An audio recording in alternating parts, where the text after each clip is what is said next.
Hi friends, പുതിയൊരു വീഡിയോയിലേക്ക് എല്ലാവർക്കും സ്വാഗതം. വിനയൻ ചീരുവിനെ ഭീഷണിപ്പെടുത്തി പറയുകയാണ്, നാളെ രാവിലെ ആകുമ്പോഴത്തേക്കും നിന്റെ അച്ഛൻ്റെ അടുത്തേക്ക് പോകണം. എന്നിട്ട് ചോദിക്കാനുള്ളതൊക്കെ ഞാൻ നിന്നെ മുൻനിർത്തി ഞാൻ ചോദിച്ചോളാം. നിന്റെ 2 പിള്ളേരെ ഞാൻ പോകുന്നില്ല, അവരിവിടെ തന്നെ ഉണ്ടാവും എന്ന് പറയട്ടോ. ഇനി നാളെ രാവിലെ ആകുമ്പോൾ നീ അങ്ങ് കാല് മാറാനൊന്നും നിൽക്കണ്ട. ഈ വിനയൻ്റെ യഥാർത്ഥ സ്വഭാവം എന്താണെന്നുള്ളത് നിനക്ക് അറിയാലോ എന്നും പറഞ്ഞിട്ടാണ് വിനയൻ കയറി പോകുന്നത്. അപ്പോഴത്തേക്കും ചീരു കഥ കടച്ചിട്ട് പൊട്ടിക്കരയുകയാണ് കേട്ടോ. അപ്പോൾ വിനയൻ കയറി പോകുന്ന സമയത്ത് 4 കാലിലായതുകൊണ്ട് തന്നെ വിനയൻ ഓരോന്ന് എണ്ണിപ്പെറുക്കിക്കൊണ്ടാണ് പോകുന്നത്. ഒരു അനന്തം മാഷും 5 പെമ്പിള്ളേരും അവരെ കൊണ്ടുള്ള തലവേദന മറ്റുള്ളവർക്കും എന്നൊക്കെ പിച്ചും പഴിയും പറഞ്ഞും കൊണ്ടാണ് വിനയൻ റൂമിലേക്ക് കയറി പോകുന്നത്. അപ്പോൾ വിനയൻ്റെ ഈ പ്രവൃത്തിയൊക്കെ കാണുന്ന സമയത്ത് അമ്മാവനും അമ്മയ്ക്കും വല്ലാത്ത വിഷമം വരികയാണ്. എന്നിട്ട് ചീരു കഥ കടച്ച് കുറ്റിയിട്ട ശേഷം കുഞ്ഞുങ്ങളുടെ അടുത്തേക്ക് ചെന്നിട്ട് പൊട്ടിക്കരഞ്ഞുകൊണ്ട് പറയുകയാണ്, നിന്റെ അച്ഛൻ്റെ സ്വഭാവത്തിൽ ഒരു മാറ്റവുമില്ല. ഞാനുള്ളത് കൊണ്ടാണ് നിന്റെ അച്ഛൻ ഇങ്ങനെയൊക്കെ പെരുമാറുന്നത്. അതുകൊണ്ട് ഞാൻ അങ്ങ് ഇല്ലാതായാൽ മതിയല്ലോ. എൻ്റെ കുഞ്ഞുങ്ങളെ എന്തായാലും ഒന്നും ചെയ്യില്ല. ആരെങ്കിലും നിങ്ങളെ വളർത്തി വലുതാക്കുകയും ചെയ്യും. ഞാനും എൻ്റെ വയറ്റിൽ വളരുന്ന കുഞ്ഞും അങ്ങ് ഇല്ലാതായാൽ അതോടുകൂടി പ്രശ്നങ്ങളൊക്കെ അവസാനിക്കുകയും മുത്തശ്ശനെ ബുദ്ധിമുട്ടിക്കുകയും ഉണ്ടാവില്ല. മുത്തശ്ശനെ കൂടി ഞാൻ കാരണം ബുദ്ധിമുട്ടിക്കാനാണ് നിന്റെ അച്ഛൻ്റെ തീരുമാനം. അത് ഒരിക്കലും സംഭവിക്കാൻ പാടില്ല. അതുകൊണ്ട് ഞാൻ അങ്ങ് ഇല്ലാതായാൽ മതിയല്ലോ എന്നും പറഞ്ഞുകൊണ്ട് ചീരു കുഞ്ഞുങ്ങളുടെ മുഖത്ത് നോക്കി ഒരു തീരുമാനമെടുക്കുകയാണ്. ചീരു തന്നെ ആത്മഹത്യ ചെയ്യാം എന്നുള്ള തീരുമാനമെടുക്കുക കേട്ടോ. അങ്ങനെ ആ വീട്ടിലുള്ളവരാരും അറിയാതെ, അമ്മയും അമ്മാവനും അറിയാതെ ചീരു ആ വീട്ടിൽ നിന്നും ഇറങ്ങി പോവുകയാണ്. അങ്ങനെ കുറേ കഴിയുന്ന സമയത്ത് കുഞ്ഞുങ്ങളുടെ കരച്ചിൽ കേൾക്കുമ്പോൾ അമ്മാവനും അമ്മയും ചോദിക്കുകയാണ്, എന്തിനാണാവോ കുഞ്ഞുങ്ങൾ ഇങ്ങനെ കരയുന്നത്? കുറേ നേരമായി. ചീരു എന്താ അവിടെ ഇല്ലേ, റൂമിലില്ലേ എന്ന് ചോദിക്കാട്ടോ. അങ്ങനെ ലതിക റൂം തുറന്ന് നോക്കുന്ന സമയത്ത് ചീരുവിനെ അവിടെ കാണുന്നില്ല. അപ്പോൾ അമ്മാവനോട് പറയുന്നുണ്ട്, ചീരു ഇവിടെ ഇല്ലല്ലോ, ചീരു എവിടെ പോയി എന്ന് ചോദിക്കുമ്പോൾ ഇനിയെങ്ങാനും വിനയൻ്റെ റൂമിലേക്ക് പോയിട്ടുണ്ടാണാവോ, ഞാൻ എന്തായാലും ഒന്ന് പോയി നോക്കട്ടെ എന്ന് പറഞ്ഞ് ലതിക വിനയൻ്റെ റൂമിലേക്ക് ചെല്ലുകയാണ് കേട്ടോ. അപ്പോഴത്തേക്കും അമ്മാവൻ അവിടെയൊക്കെ തിരഞ്ഞു നോക്കുകയാണ്. ലംബോദരം എല്ലായിടത്തും ചീരുവിനെ തിരഞ്ഞു നോക്കുകയാണ്. അപ്പോൾ ലതിക വിനയൻ്റെ റൂമിൽ ചെന്ന് നോക്കുന്ന സമയത്ത് വിനയൻ ഒരു കൂസലുമില്ലാതെ ഉറക്കത്തിലാണ്. അപ്പോൾ ചീരു എവിടെയാ വിനയ എന്ന് ചോദിക്കുമ്പോൾ, എന്താ എന്നോട് വന്ന് ചോദിക്കുന്നത് എന്ന് വീണ്ടും പിച്ചും പിഴയോട് കൂടിയിട്ടാണ് വിനയൻ ഓരോന്ന് സംസാരിക്കുന്നത്. അങ്ങനെ അമ്മയ്ക്ക് ദേഷ്യം പിടിക്കുകയാണ്. അപ്പോഴത്തേക്കും അമ്മാവൻ വരികയാണ്. എന്നിട്ട് പറയണേ, ചീരുവിനെ ഈ വീട് മൊത്തത്തിൽ അങ്ങ് നോക്കി, ഈ വീടും പരിസരവും ഒക്കെ നോക്കി, ചീരു ഇവിടെ ഇല്ല. ചീരു എവിടേക്ക് ഇറങ്ങി പോയിട്ടുണ്ട്. കുഞ്ഞുങ്ങളെ ഇവിടെ ആക്കിയിട്ടാണ് അവൾ പോയിട്ട്. അവൾ വല്ല കടുകയും ചെയ്യുമോ ആവോ? വിനയ, നീ ഒന്ന് പോയി നോക്ക്, നീ ഒന്ന് അന്വേഷിച്ച് നോക്കി എന്ന് പറയും. ഞാനിപ്പോൾ ഈ രാത്രിയിൽ ഇപ്പോൾ അന്വേഷിക്കാൻ പോവുകയല്ലേ. അവൾ അവളുടെ ഇഷ്ടത്തിന് പോയതല്ലേ. അവൾ വേറെ എവിടെയും പോയിട്ടുണ്ടാവില്ല. അവൾ അവളുടെ അച്ഛൻ്റെ അടുത്തേക്ക് പോയിട്ടുണ്ടാവും, അല്ലെങ്കിൽ അവൾ അവളുടെ ആളുകളുടെ അടുത്തേക്ക് പോയിട്ടുണ്ടാവും. അല്ലാതെ അവൾ എവിടെ പോവാനാണ് എന്നൊക്കെ വീണ്ടും പറയട്ടോ. അപ്പോൾ അമ്മാവൻ പറയണേ, ഞാൻ പറയുന്നത് നീ കേൾക്കുന്നുണ്ടോ? നീ ആദ്യം ചീരുവിനെ കാണാത്ത വിവരം ഈ ചീരുവിൻ്റെ വീട്ടിലേക്കെങ്കിലും ഒന്ന് വിളിച്ചു പറ. ആ കുഞ്ഞിനെ കൂട്ടിയിട്ട് അവൾ ഇവിടെ നിന്ന് പോവാൻ നിൽക്കുന്ന സമയത്ത് അതും നീ സമ്മതിച്ചില്ല. അപ്പോൾ ഇപ്പോൾ ചീരു ജീവനോടെങ്കിലും ഉണ്ടായേനെ. ഇതിപ്പോൾ നീ അന്വേഷിക്കാൻ ഇറങ്ങുന്നതുമില്ല, എന്നാൽ അവളുടെ വീട്ടിലൊന്ന് വിളിച്ച് അറിയിക്കാൻ പറഞ്ഞിട്ട് അതും കേൾക്കുന്നില്ല എന്ന് പറഞ്ഞ് അമ്മാവൻ ദേഷ്യപ്പെടുന്ന സമയത്ത്, ഞാൻ വിളിച്ചോളാം, എൻ്റെ മുഖമൊക്കെ ഒന്ന് കഴുകട്ടെ എന്ന് പറയട്ടോ. നീ വിളിക്കാൻ നോക്ക്, ഇനി വഴികേൽക്കാൻ നിൽക്കണ്ട, നിന്റെ നല്ലതിന് വേണ്ടിയിട്ടാണ് ഞാൻ ഈ പറയുന്നത് എന്ന് ലംബോദരം പറയണേ. അങ്ങനെ വിനയൻ മുഖം കഴുകി വന്ന ശേഷം മാഷിനെ വിളിക്കാൻ നിൽക്കുകയാണ്. അങ്ങനെ മാഷ് ഭക്ഷണം കഴിച്ചുകൊണ്ടിരിക്കുകയാണ് കേട്ടോ. അപ്പോൾ അമ്പിളിയാണെങ്കിലോ ഡ്രസ്സൊക്കെ തയ്ച്ചുകൊണ്ടിരിക്കുകയാണ്. അങ്ങനെ മാഷ് ഭക്ഷണം കഴിച്ചത് മാഷ് തന്നെ കിച്ചണിലേക്ക് കൊണ്ടുപോയി വെക്കുകയൊക്കെ ചെയ്യാൻ. അപ്പോൾ അതൊക്കെ അമ്പിളി കാണുന്നുണ്ട്. അപ്പോൾ അമ്പിളിക്ക് ഒരു ചെറിയ വിഷമം ആദ്യം വരുന്നുണ്ടെങ്കിലും പിന്നീട് അമ്പിളി അങ്ങനെയൊക്കെ ചെയ്യട്ടെ എന്നുള്ള ഭാവത്തിലാണ് കേട്ടോ അച്ഛൻ ഇതൊക്കെ ചെയ്യുന്നത് കാണുമ്പോൾ അമ്പിളി നോക്കിക്കൊണ്ട് നിൽക്കുന്നത്. അങ്ങനെ അമ്പിളി ഒരു കൂസലുമില്ലാതെ തയ്ച്ചുകൊണ്ടിരിക്കുകയാണ്. അപ്പോഴാണ് വിനയൻ്റെ കോള് വരുന്നത്. അപ്പോൾ മാഷ് പറയുന്നുണ്ട്, എന്തിനാണാവോ ഈ രാത്രിയിൽ ഇപ്പോൾ ഇവൻ്റെ ഒരു കോള്, എന്താണാവോ എന്നൊക്കെ ഇങ്ങനെ മനസ്സിൽ ചിന്തിക്കുകയാണ്. അപ്പോൾ മാഷ് ഫോൺ എടുക്കാൻ വഴുകുന്ന സമയത്ത് വിനയൻ പറയുന്നുണ്ട്, ഇയാൾ എന്താ ഫോൺ എടുക്കാത്ത? രാത്രി 8 മണി കഴിഞ്ഞാൽ പിന്നെ ഇയാൾ ഫോൺ എടുക്കില്ലേ? ഇയാൾക്ക് എന്താ ഫോൺ എടുത്താൽ എന്നൊക്കെ മോശമായിട്ട് മാഷിനെ കുറിച്ച് പറഞ്ഞുകൊണ്ടാണ് വിനയൻ ഫോൺ വിളിക്കുന്നത് തന്നെ. അങ്ങനെ ഫോൺ എടുത്ത ശേഷം, എന്താ വിനയ എന്ന് ചോദിക്കുമ്പോൾ, ഭാഗ്യമായി, എന്തായാലും ഫോൺ എടുത്തല്ല, അത് തന്നെ ആശ്വാസം. എന്താണ് വിനയ നീ വിളിച്ചത് എന്ന് ചോദിക്കുമ്പോൾ, ഞാൻ വിളിച്ചതേ നിങ്ങളുടെ പുന്നാര മകളുണ്ടല്ലോ ചീരു, അവൾ ഇവിടെ ഇല്ല. അവൾ ഇവിടെ നിന്നും എവിടെയൊക്കെ ഇറങ്ങിപ്പോയി, അതിനെക്കുറിച്ച് പറയാനാണ് ഞാനിപ്പോൾ വിളിച്ചത് എന്ന് പറയുമ്പോൾ, എന്താടാ നീ വീണ്ടും എൻ്റെ ചീരുമോളെ ഉപദ്രവിക്കാൻ തുടങ്ങിയോ എന്ന് ചോദിക്കുമ്പോൾ, അയ്യോ ഞാനൊന്നും ഉപദ്രവിച്ചിട്ടൊന്നുമില്ല. നിങ്ങൾ തന്നില്ലേ നിങ്ങളുടെ തറവാട്ടിൽ നിന്നും കിട്ടിയ ആഭരണം 20 പവൻ, അത് തന്നിട്ടുള്ള സ്വർണം മുഴുവനും മാറ്റു കുറഞ്ഞതാണെന്ന് അറിഞ്ഞിട്ട് ഞാൻ ചെറുതായിട്ടൊക്കെ ഇവിടെ വീട്ടിൽ വന്ന് പ്രശ്നമൊക്കെ ഉണ്ടാക്കി എന്ന് കരുതി നിങ്ങളുടെ മകളെ ഒന്നും ചെയ്തിട്ടൊന്നുമില്ല എന്നൊക്കെ വിനയ അങ്ങ് പറയുകയാണ്. എന്നിട്ട് വിനയൻ ചീരുവിനെ ഒന്നും ചെയ്തിട്ടില്ല എന്നുള്ള ഭാവത്തിലാണ് കേട്ടോ സംസാരിക്കുന്നത്. അപ്പോൾ മാഷ് പറയണേ, എന്നിട്ട് എൻ്റെ മോളെ ഇതുവരെ കിട്ടിയില്ലേ എന്ന് ചോദിക്കുമ്പോൾ, എനിക്കിപ്പോൾ ഈ രാത്രിയിലൊന്നും അന്വേഷിച്ച് പോവാനൊന്നും എനിക്ക് വയ്യ. അവിടെ വീട്ടിൽ നിങ്ങളുടെ വീട്ടിൽ ആരെങ്കിലും ഉണ്ടെങ്കിൽ അന്വേഷിച്ച് പോയിക്കോ എന്ന് പറയട്ടെ. അപ്പോൾ മാഷ് ചോദിക്കാൻ, അവിടെ വീട്ടിൽ ആരുമില്ലേ എന്ന് ചോദിക്കുമ്പോൾ, എനിക്ക് എന്തായാലും കള്ള് കുടിച്ച കാരണം എനിക്ക് നടക്കാൻ പോലും കഴിയില്ല. എൻ്റെ വീട്ടിലാണെങ്കിൽ ആരുമില്ല. അതുകൊണ്ട് തന്നെ ചീരു എവിടെ പോയാലും എനിക്കിപ്പോൾ അന്വേഷിച്ചിറങ്ങാനൊന്നും വയ്യ എന്നും പറഞ്ഞുകൊണ്ട് ഫോൺ അങ്ങ് കട്ടാക്കുകയാണ് കേട്ടോ. അതോടുകൂടി മാഷിനങ്ങ് വെപ്രാളം പിടിക്കുകയാണ്. ചീരു എൻ്റെ മോൾ എവിടേക്കാണാവോ പോയത് എന്നുള്ള ഭാവത്തിലിട്ടോ. അപ്പോൾ ഇതെല്ലാം തന്നെ അമ്പിളി കേൾക്കുന്നുണ്ട്. പക്ഷേ അമ്പിളിക്ക് ഒരു കുലുക്കവും ഇല്ല കേട്ടോ.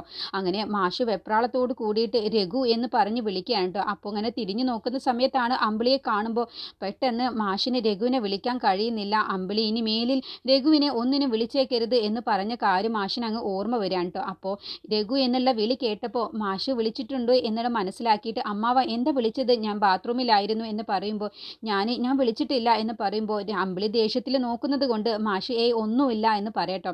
അപ്പോൾ അമ്പിളി പറയണേ അത് വേറെ ഒന്നിനുമല്ല, രഘുവേട്ടൻ ഭക്ഷണം കഴിച്ചില്ലേ എന്ന് ചോദിക്കാൻ വിളിച്ചതാണ്, അങ്ങനെ ശീലമായി പോയില്ലേ അതുകൊണ്ട് ചോദിച്ചതാവും എന്ന് പറഞ്ഞിട്ട് അമ്പിളി അക്കാര്യം അങ്ങ് ഇല്ലാതാക്കുകയാണ് കേട്ടോ. അപ്പോൾ മാഷ് ഒന്നും പറയാതെ തന്നെ മാഷ് സങ്കടത്തോടു കൂടി റൂമിലേക്ക് പോവാണ്. അപ്പോൾ അമ്പിളി ഇങ്ങനെ ഒരു കാര്യം സംസാരിച്ചപ്പോൾ രഘുവിന് ഒരു ചെറിയ സംശയമുണ്ട്. എന്തോ എന്നോട് പറയാൻ വന്നതാണ് അമ്മാവൻ എന്നുള്ള ഭാവത്തിലാണ് കേട്ടോ രഘു നിൽക്കുന്നത്. എന്നിട്ട് അമ്പിളി പറയണേ രഘുവേട്ട എനിക്ക് നല്ല വിശപ്പുണ്ട്, നമുക്ക് ഭക്ഷണം കഴിക്കാൻ, രഘുവേട്ട ഇങ്ങ് വന്നേ എന്ന് പറഞ്ഞ് രഘുവിനെ ഭക്ഷണം കഴിക്കാൻ വേണ്ടി അമ്പിളി അങ്ങ് കൊണ്ടുപോവാണ്.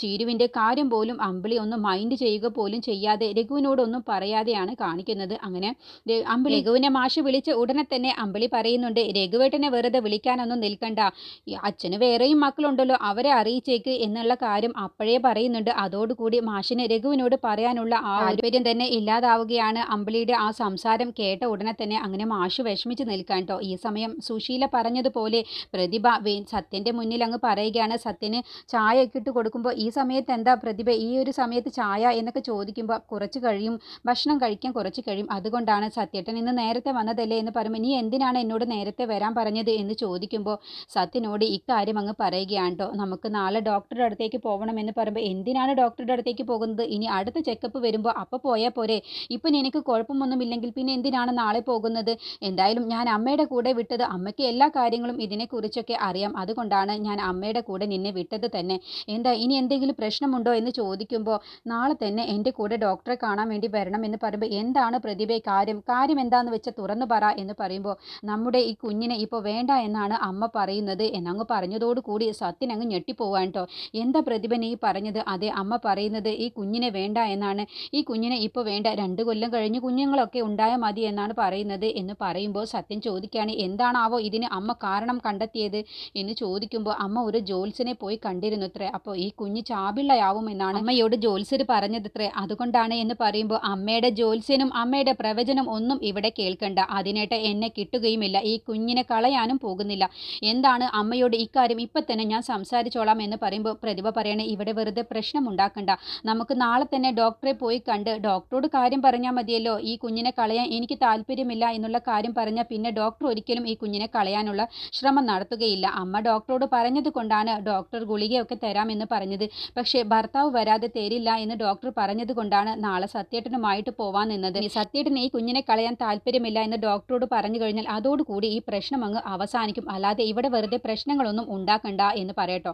അപ്പോൾ സത്യം പറയണേ നിനക്ക് ദോഷം വരാത്ത രീതിയിൽ ഇക്കാര്യം ഞാൻ കൈകാര്യം ചെയ്തുകൊണ്ട് എന്ന് പ്രതിഭയോട് സത്യം പറയണേ. അപ്പോൾ അമ്മയുടെ പ്രവചനമൊന്നും നീ അത് വിശ്വസിക്കുകയൊന്നും വേണ്ട, കാരണം ഇന്ദ്രേട്ടൻ്റെ കുഞ്ഞ് ഹർഷയിൽ ഇന്ദ്രേട്ടൻ്റെ കുഞ്ഞാണ് ജനിക്കാൻ പോകുന്നത്, അതൊരു പെൺകുഞ്ഞായിരിക്കും എന്നൊക്കെയാണ് അമ്മയുടെ ജോത്സ്യം പ്രവചിച്ചത്, എന്നിട്ട് എന്തുണ്ടായി, ഹർഷയ്ക്ക് ഒരു ആൺകുഞ്ഞല്ലേ ജനിച്ചത്, അതുകൊണ്ട് അമ്മയുടെ പ്രവചനമൊന്നും കാര്യമാക്കേണ്ട, എനിക്കറിയാം ഇത് എങ്ങനെ കൈകാര്യം ചെയ്യണം എന്നുള്ളത് എന്ന് പറഞ്ഞ് പ്രതിഭയെ സത്യൻ അങ്ങ് ആശ്വസിപ്പിക്കുകയാണ് കേട്ടോ. പിന്നീട് അവരെല്ലാവരും കൂടി ഭക്ഷണം കഴിക്കാനിരിക്കുകയാണ്, ഇന്ദ്രനും സത്യനും ശ്യാമും ഒക്കെ. അപ്പോൾ സോനയും പ്രതിഭയും സുശീലയൊക്കെ ഒപ്പമുണ്ട്. ആ സമയത്താണ് മാഷ് ഇന്ദ്രൻ്റെ ഫോണിലേക്ക് വിളിക്കുന്നത്, വെപ്രാളം പിടിച്ചുകൊണ്ട് സങ്കടത്തോട് കൂടിയിട്ടാണ് വിളിക്കുന്നത്. എന്താ അച്ഛാ എന്ന് ഇന്ദ്രൻ ചോദിക്കുമ്പോൾ ചീരു വിനയൻ്റെ വീട്ടിൽ നിന്നും ഇറങ്ങിപ്പോയിട്ടുണ്ട്, ചീരുവിനെ ഒന്ന് തിരഞ്ഞു നോക്കാമോ, അവിടെ ചീരുവുമായിട്ട് എന്തൊക്കെയോ പ്രശ്നങ്ങൾ ഉണ്ടാക്കിയിട്ടുണ്ട്, ഇന്ദ്രൻ ഒന്ന് പോയി അന്വേഷിക്കാമോ, എൻ്റെ കുഞ്ഞിനെ ഒന്ന് കണ്ടെത്താമോ എന്ന് ചോദിക്കുമ്പോൾ ഇന്ദ്രൻ പറയണേ അച്ഛൻ ഒന്നുകൊണ്ടും വിഷമിക്കേണ്ട, ഞാൻ ചീരു എവിടെയുണ്ടെങ്കിലും കണ്ടെത്തിക്കോളാം, അച്ഛൻ സമാധാനപ്പെട്, ചീരുവിനെ കിട്ടിയ ശേഷം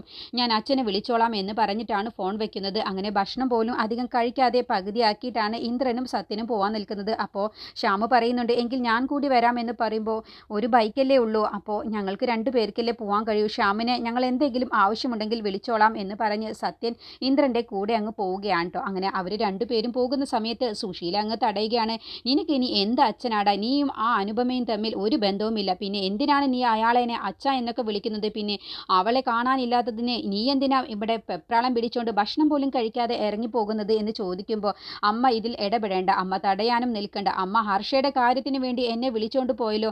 ഹർഷയുടെ കാര്യത്തിൽ ഇടപെട്ടതിനേക്കാളും വലിയൊരു തലവേദനയൊന്നും എനിക്ക് ചീരുവിൻ്റെ കാര്യത്തിൽ ഇടപെട്ടതുകൊണ്ട് വരാനൊന്നും പോകുന്നില്ല എന്ന് പറയട്ടോ. അങ്ങനെ സുശീലയെ എതിർത്തുകൊണ്ട് തന്നെയാണ് സത്യനും ഇന്ദ്രനും അവിടെ നിന്നും പോകുന്നത്. അങ്ങനെ സുശീല പറയണ അച്ഛനൊന്നും പറഞ്ഞുകൊണ്ട് ചാടിത്തുള്ളിയിട്ടാണ് അവൻ ചീരുവിനെ അന്വേഷിക്കാൻ വേണ്ടി പോയത്. മറ്റവന് പിന്നെ ചീരു എന്നുള്ള പേര് കേൾക്കുമ്പോൾ തന്നെ പിന്നെ ഇവിടെ നിൽക്കാനുള്ള സമാധാനം ഉണ്ടാവില്ലല്ലോ.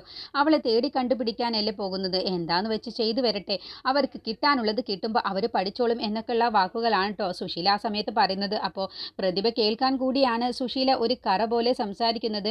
അപ്പോൾ പ്രതിഭയ്ക്ക് മനസ്സിലൊരു കരട് വീഴ്ത്താൻ വേണ്ടിയിട്ടാണ് സുശീല അക്കാര്യം കൂടി ചീരുവും സത്യനും തമ്മിലുള്ള കാര്യം കൂടി പറഞ്ഞിട്ട് പോകുന്നത്. സത്യനും ഇന്ദ്രനും ചീരുവിനെ എങ്ങാനും ഈ വഴിയിലുണ്ടോ എന്നുള്ള കാര്യം നോക്കിക്കൊണ്ട് ശ്രദ്ധിച്ചുകൊണ്ടാണ് അവർ വിനയന്റെ വീട്ടിലേക്ക് ചെല്ലുന്നത്. അങ്ങനെ ചീരു ആണെങ്കിൽ ഒരു വഴിയിലൂടെ നടന്നു വരുന്നുണ്ട്. മരിക്കണം എന്നുള്ള, ആത്മഹത്യ ചെയ്യണം എന്നുള്ള തീരുമാനത്തിലാണ് ചീരു നടന്നു വരുന്നത്. പക്ഷേ ഇന്ദ്രനും സത്യനും ചീരുവിനെ കാണുന്നില്ല കേട്ടോ. ചീരു വേറെ വഴിക്കും ഇന്ദ്രനും സത്യനും വേറെ വഴിക്കുമാണ് പോകുന്നത്. അങ്ങനെ വിനയന്റെ വീട്ടിലേക്ക് സത്യനും ഇന്ദ്രനും കൂടി അങ്ങ് ചെല്ലുകയാണ് കേട്ടോ. അപ്പോൾ കയറി ചെല്ലുന്ന സമയത്ത് വിനയനാണെങ്കിൽ ഒരു കൂസലുമില്ലാതെ കള്ള് കുടിച്ചുകൊണ്ട് ബോധമില്ലാതെ അവിടെ കിടക്കുന്നതാണ് കാണുന്നത്. അപ്പോൾ ഇന്ദ്രൻ അങ്ങ് ദേഷ്യപ്പെടുകയാണ്. ഭാര്യയെ കാണാനില്ല എന്ന് കിലോമീറ്ററോളം ദൂരെയുള്ള അച്ഛനെ വിളിച്ചു പറഞ്ഞിട്ട് സുഖമായിട്ട് ഇവൻ ഇവിടെ കിടന്ന് ഉറങ്ങാണോ? അപ്പോൾ ചീരു അങ്ങ് ആത്മഹത്യ ചെയ്തോട്ടെ എന്നാണോ നിങ്ങൾ എല്ലാവരും കൂടി തീരുമാനിച്ചിട്ടുള്ളത് എന്നങ്ങ് ചോദിക്കുമ്പോൾ ലതികയും ലംബോദരും പറയണ്, ഞങ്ങൾ എവിടെ പോയി അന്വേഷിക്കാനാണ്? ഇവൻ കണ്ടില്ലേ, ഇവൻ 4 കാലിലാണ് കിടക്കുന്നത് എന്ന് പറഞ്ഞിട്ടുണ്ടായ കാര്യത്തെക്കുറിച്ച് ഇന്ദ്രനോടും സത്യനോടും പറയുകയാണ് കേട്ടോ. 20 പവന്റെ ആഭരണം മാറ്റി കുറഞ്ഞതാണെന്നുള്ളത് അറിഞ്ഞതിന്റെ ശേഷമാണ് ഇവൻ ചീരുവുമായിട്ട് വഴക്കിട്ടത് എന്നുള്ള കാര്യമൊക്കെ ലംബോദരനും ലതികയും കൂടി ഇന്ദ്രനോടും സത്യനോടും പറയുകയാണ്. ഈ സമയം ശബരിയുടെ അച്ഛൻ ദയോടും അനിതയോടും പറയാണ്, നിങ്ങളമ്മയോട് കണ്ട കാര്യങ്ങളൊക്കെ പറഞ്ഞത് കൊണ്ടല്ലേ ആ സുശീല ഇവിടെ വന്ന് ഇങ്ങനെയൊക്കെ പ്രശ്നങ്ങളും ബഹളമൊക്കെ ഉണ്ടാക്കി പറഞ്ഞത്. നിങ്ങളത് തൽക്കാലം അനുപമയോട് ഒന്നും പറയാതിരിക്കുകയായിരുന്നു വേണ്ടിയിരുന്നത്. എന്തായാലും അനുപമയും ഇന്ദ്രനും ഒന്നിച്ച് ഇനി ജീവിക്കുന്നില്ല എന്നുള്ള തീരുമാനത്തിൽ എത്തിയതായിരുന്നില്ലേ, പിന്നെ നിങ്ങൾ അവിടെ പോയി ഇക്കാര്യം കൂടി പറയേണ്ടിയിരുന്നില്ല എന്നൊക്കെയാണ് ശബരിയുടെ അച്ഛൻ പറയുന്നത്. അപ്പോൾ ലതികയും ദയയും പറയണ, കണ്ട കാര്യം എങ്ങനെയാണ് എൻ്റെ ചേച്ചിയോട് പറയാതിരിക്കുക എന്ന് ദയ പറയുകയാണ് കേട്ടോ. ചില കാര്യങ്ങളൊക്കെ മറച്ചു വെക്കണം ദയെ എന്നൊക്കെ പറഞ്ഞ് ശബരിയുടെ അച്ഛൻ ദയയെ ഒന്ന് ഉപദേശിക്കുകയാണ്. ഈ സമയം ചീരു ആണെങ്കിലും ആത്മഹത്യ ചെയ്യാൻ വേണ്ടി ട്രെയിൻ പാളത്തിന് അവിടേക്ക് ചെല്ലുകയാണ്. എന്നിട്ട് ഒരു ട്രെയിൻ അവിടുന്ന് പാഞ്ഞുകൊണ്ട് വരികയാണ് കേട്ടോ. അതിൻ്റെ മുന്നിലേക്ക് ചാടാനാണ് തീരുമാനിക്കുന്നത്. അങ്ങനെ ട്രെയിൻ പാഞ്ഞു വരുന്ന സമയത്ത് ചീരു ട്രെയിനിൻ്റെ മുന്നിലേക്ക് ചാടാൻ അങ്ങ് ഒരുങ്ങുകയാണ് കേട്ടോ. പെട്ടെന്നാണ് ചീരുവിന് വയറ്റിലുള്ള കുഞ്ഞിനെ കുറിച്ച് അങ്ങ് ഓർമ്മ വരുന്നത്. എന്തിനാണ് ഞാൻ ഈ കുഞ്ഞുമായിട്ട് മരിക്കണം? എൻ്റെ കുഞ്ഞ് ഒരു തെറ്റും ചെയ്തിട്ടില്ല. ദുഷ്ടനായ ഒരു അച്ഛനാണെന്ന് കരുതിയിട്ട് എന്തിനാണ് എൻ്റെ കുഞ്ഞുങ്ങളെനെ ഞാൻ വെറുതെ അനാഥരാക്കുന്നത്? ഞാൻ കൂടിയില്ലെങ്കിൽ എൻ്റെ കുഞ്ഞുങ്ങൾക്ക് എല്ലാ സുഖവും സന്തോഷവും ഇല്ലാതാവും. അതുകൊണ്ട് ഞാൻ ആ വിനയൻ എന്ന ദുഷ്ടൻ്റെ മുന്നിൽ കീഴടങ്ങുകയില്ല. ഞാൻ ജയിച്ച് മുന്നേറുക തന്നെ ചെയ്യും. അയാളെ ഒരു പാഠം പഠിപ്പിക്കണം. എൻ്റെ കുഞ്ഞിനെ കൊണ്ട് ഞാൻ മരിക്കുന്നില്ല, ഞാൻ ആത്മഹത്യ ചെയ്യുന്നില്ല എന്നുള്ള തീരുമാനം ചീരു അങ്ങ് എടുക്കാണ് കേട്ടോ. അങ്ങനെ ചീരു വയറൊന്ന് തടവുകയാണ്. എൻ്റെ കുഞ്ഞ് ഒരു തെറ്റും ചെയ്യാത്ത എൻ്റെ കുഞ്ഞിന് എന്തിനാണ് ഞാൻ ഈ ഭൂമിയിലേക്ക് വരുന്നത് തടയണം? ഞാൻ ചെയ്യുന്നത് ഒരു വിഡ്ഢിത്തരമാണ് എന്ന് ചീരുവിന് മനസ്സിലായത് കൊണ്ട് തന്നെ ചീരു ആത്മഹത്യ ചെയ്യുക എന്നുള്ള തീരുമാനത്തിൽ നിന്നും പിന്മാറുകയാണ്. ഈ ചീരു അവിടെ നിന്നും അനുപമയുടെ വീട്ടിലേക്കാണ് പോകുന്നത്.